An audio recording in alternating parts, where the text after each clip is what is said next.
की या मसल पद्धतीने पावर कधी मसल सहानुभूती- पावर कधी एक मिनिट सहानुभूती आता कामी म्हणाला येते की तर मसल कधी- पावर वापरून निवडणुका होत आहेत. कुठेतरी भाजप हे सत्तेचा दुरुपयोग करते. कारण ज्यांना तुम्ही ज्या प्रकरणाचा फॉलोअप घेतला, तुम्ही बरेच पुरावे दिले, तिथं क्लीन चिट दिली जाते आणि इथं प्रचंड प्रसिद्धी असणारे काम करणाऱ्या लोकांना अडचणीत आणलं जाते. ही कुठली पॉलिसी नक्की? बघा, आता मी तुम्हाला सांगतो, मी कार्यकर्त्यांच्या भूमिकेत आलो आहे आणि राजकीय भूमिका ही तीन तारखेनंतर ठरणार आहे आमची. त्यानंतर काय बोलायचं हे तुम्हाला मी तर बोलणारच आहे. मी तर काय बापू सारखाच आहे, माझं काय तसं नसतं. पण एका विचाराची लढाई, शिवसेना भाजपची सत्ता आहे, बापू त्याचे सदस्य आहे, मी त्याचे सदस्य आहे, आम्हाला काही बंधन आहेत. ते काही विचार 3 तारखेनंतर बोलतील. परंतु ही निवडणूक लोकशाहीमध्ये कार्यकर्त्यांची, नेत्यांनी हायजॅक करू नये, मसल पॉवर वापरू नये. कुठल्याही पक्षाचा कार्यकर्ता हे रोपटं आहे.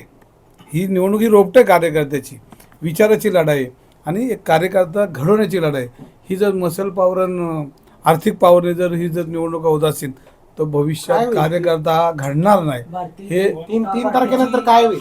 3 तारखेचे लिडरशिप आता हे एकनाथ शिंदे साहेब वरिष्ठ घेते, बापू आहेत, मी त्यांच्या खालचा कार्यकर्ता आहे. त्यामुळे ही लिडरशिप त्यांनी करायची.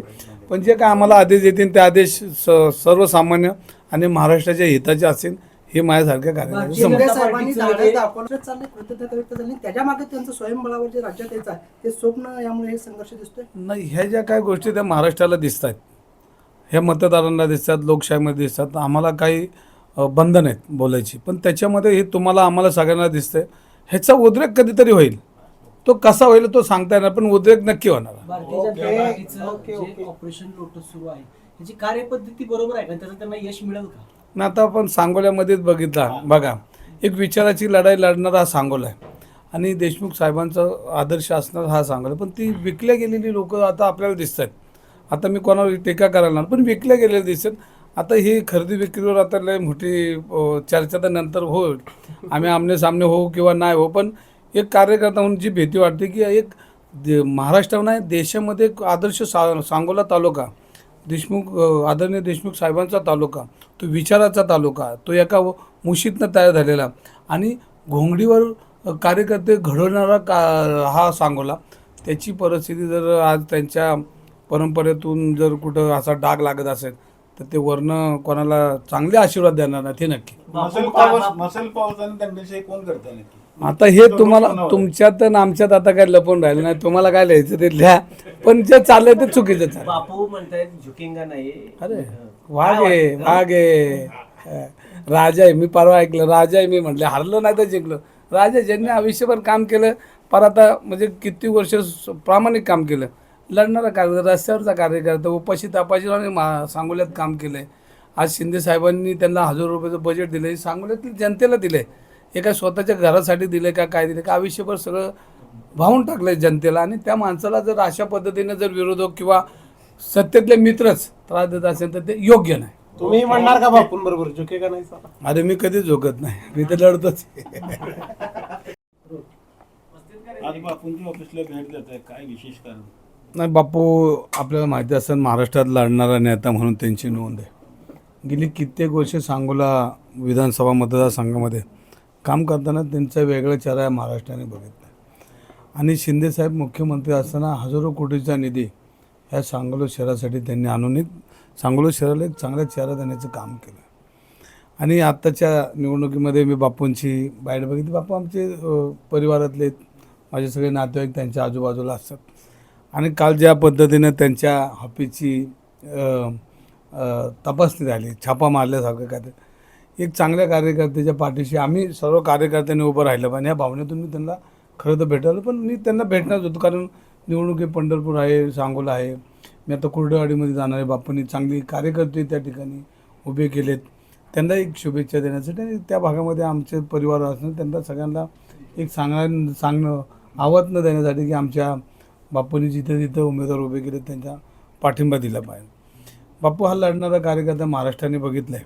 मधल्या काळामध्ये बापूंची तब्येतही बरोबर नव्हती, आपल्या सगळ्यांना माहिती आहे.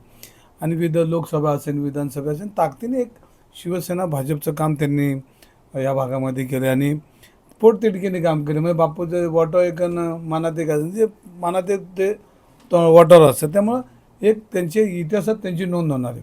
आपण बघितलं असेल आदरणीय कैलासवासी गणपतराव देशमुख साहेबांच्या बरोबर निवडणूक लढवलं, पण त्यांचाही मान सन्मान त्यांनी ठेवून त्यांची एका उंचीवर त्यांची प्रतिमा डोळ्यासमोर ठेवून त्यांनी ह्या सांगोल्यामध्ये काम केलं. विरोधकाला विरोधक म्हणून कधी बापूंनी काम नाही केलं. त्यांचंही काम करताना त्यांचंही विरोधक असतानासुद्धा त्यांचं कौतुक, त्यांचं कामाचा आढावा त्यांनी कायम चांगला वाचलेला आहे, पाढा वाचलेला आहे. आणि मग अशा वेळेला कालच्या परिस्थितीमध्ये एक दुःखदायक घटना, पोलीस येतात, त्यांच्यावर छापा टाकतात. एक फाटका एक कार्यकर्ता म्हणून, आमदार म्हणून समाजापुढं कायम व्हायलेलं, माझं जे आहे ते समाजाचं आहे. आणि अशा भावनेतून असं काम करत असताना ज्या पद्धतीची ज्यांनी ही ज्यांनी ही पॉवर मसल वापरली ती चुकीची होती. कारण शेवटी शिंदे साहेबांबरोबर काम करणारा आणि भाजप सेनेचं सत्ता आणताना बापूची प्रमुख भूमिका होती की पहिल्या दिवशी त्यांनी शिंदे साहेबांबरोबर राहून भाजपची सत्ता आणण्यासाठी एक चंचू, आपण खारीसारखं, म्हणजे आपण तो खारीसारखं एक छोटंसं काम केलं, पण ते महाराष्ट्राने बघितलेलं आहे. आणि म्हणून बापूंना पाठिंबा तर महाराष्ट्रात शिंदे साहेबांचा आहे, सगळ्यांचा आहे.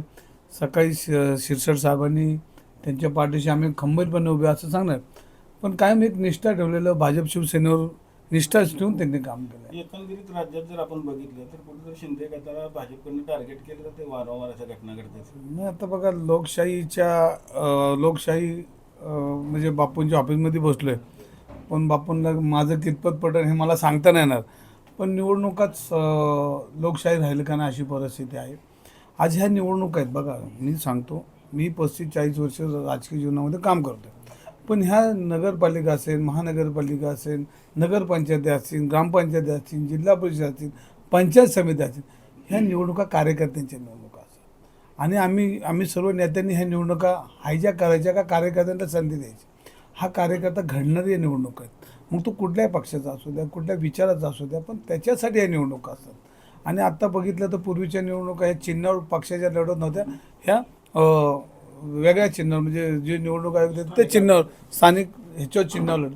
आज ह्या निवडणुका घेतल्यात ना हातामध्ये, तर ह्याच्यामध्ये शिवसेना प्रमुखांनी सर्वसामान्य कार्यकर्त्यांचा चेहरा, ज्याला आयुष्यामध्ये पाठीमागं कोण घराणेशाही नाही, बाकीचे आर्थिक नाही, म्हणजे सुबत्ता नाही, एक फाटका तुटका कार्यकर्ता लढणारा, हा निवडून येणारा, असे अनेक चेहरे आपण बघितले. एकनाथ शिंदे साहेब असतील, मनोज जोशी असतील, नारायण दाने असतील, बापूंसारखी शिवसेना प्रमुखांनी घडवलेले कार्यकर्ते की त्यांना चेहरे नाहीत.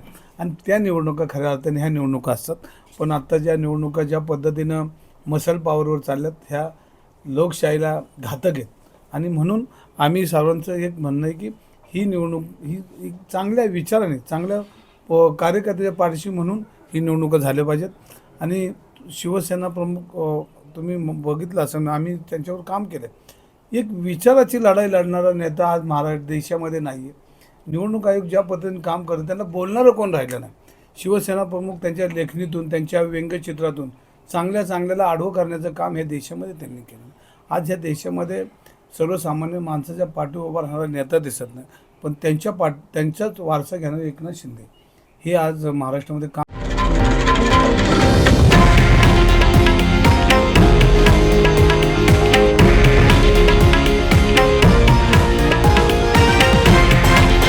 हे आहे देशातील नंबर 1 न्यूज नेटवर्क आणि आपण पाहत आहात TV9 मराठी, एकमेव.